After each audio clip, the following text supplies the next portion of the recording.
In all my work with women and couples, what I hear the most is that the transition from mommy to lover is the hardest thing to navigate. The fifth T in Laura Brotherson's Knowing Her Intimately is transition or getting there. Transition is the act of getting there or going from not thinking about sex to being ready and able to enjoy the experience. In order to enjoy sexual intimacy, women have to go from mommy mode to wife and lover. And oftentimes that transition is not quick or easy. For the higher desire partner, going from 0 to 60 may seem like an automatic or simple process. But for the lower desire partner, there's a conscious transition between doing what they're doing, like tending the kids or paying the bills, to the thoughts and feelings required to want to make love. For women, the first step is to consciously clear their mind of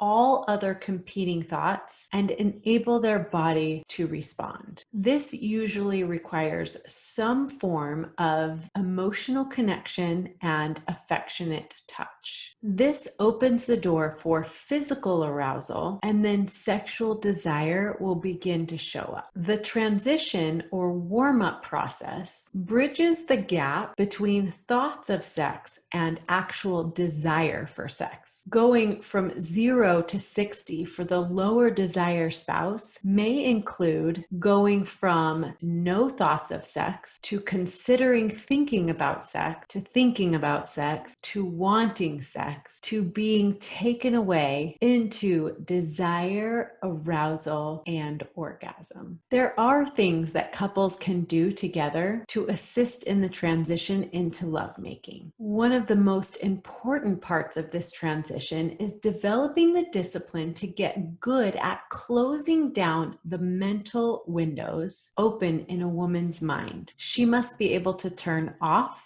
in order to turn on. Given the extra steps that most women generally need in order to get into a genuine interest in connecting sexually, understanding a concept called bridges to desire may be helpful. The idea of bridges to desire was originally coined by a sex therapist by the name of Barry McCarthy and can be divided into categories by hers, his, and ours. Here are just a few of the examples listed by Laura Brotherson in Knowing Her Intimately. Examples of her self-made bridges to desire include 1. Focusing on cultivating romantic emotions towards your spouse. 2. Deciding to initiate sex. 3. Wearing something sexy during the day to make you feel sexy. 4. Taking a bath to relax. And 5. Lighting candles, playing music, or wearing perfume to set the mood. Examples of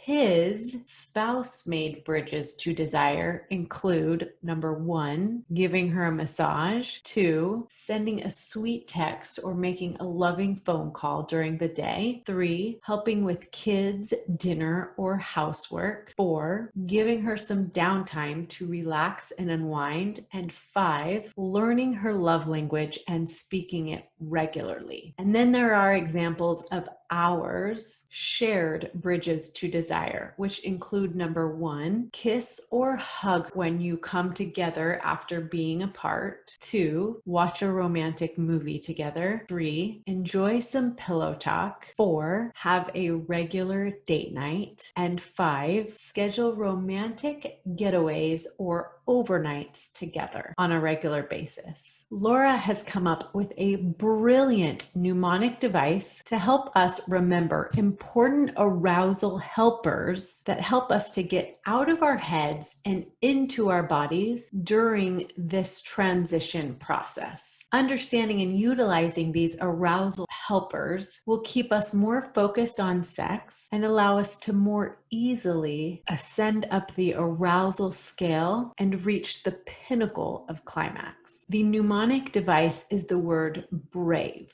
each letter standing for a different action. The B stands for breath. Breathe slowly and deeply to ground yourself and get out of your thinking mind. Pay attention to the inhale and the exhale of your breathing to distract yourself from your own thoughts. This will help you stay more present during lovemaking. R is for receptive touch. Soak in all the pleasurable sensations that you are receiving. Notice every touch, kiss, and caress that you are feeling. This step is more receptive than active, but it helps you to focus better. A is for active touch. Be an active participant in the process by proactively touching, kissing, and caressing your partner. Giving and receiving touch are excellent ways to help you get out of your mind and into your own body, where you can feel and sense instead of think. V is for verbalize. Verbalize your pleasure with sounds and or words that communicate what you're feeling or what you're wanting. Verbalizing and ah and oh, that feels good can help you move into a more surrendered state. This allows your body to take over and lead you into the exquisite, involuntary state of orgasm. And finally, E stands for eyes open. Try keeping your eyes open during sex to visually share the sexual experience with your spouse. Eye contact demands your attention and increases intimate connection by releasing the love and bonding hormone called oxytocin. So that is brave. The warm-up or transition process, including specific bridges to desire and arousal helpers, are necessary components of successfully transitioning into fully engaged, enjoyable, and passionate lovemaking. Join us next week when we discuss the sixth T, which is talk me into it.